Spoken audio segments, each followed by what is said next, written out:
pareil, comment vous êtes venu au doublage et votre premier doublage, votre premier grand rôle aussi?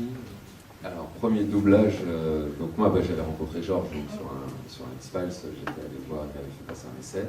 Et après, donc, il m'a pris pour faire des ambiances, enfin, 6 mois plus tard, il s'est passé du temps. Entre, on a fait.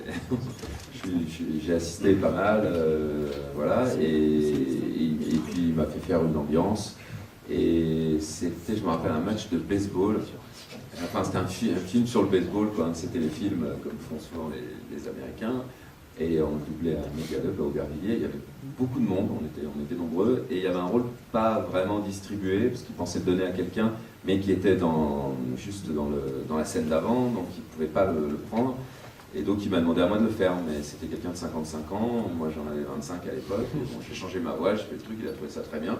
Et après, du coup, il m'a employé sur Le Caméléon.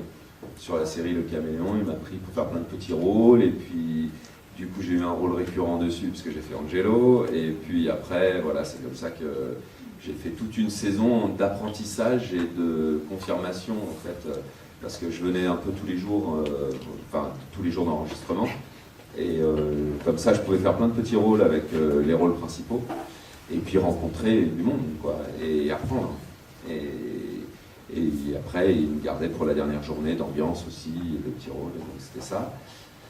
Après la première série, je crois que c'était Eric Stoltz dans Chicago Hope.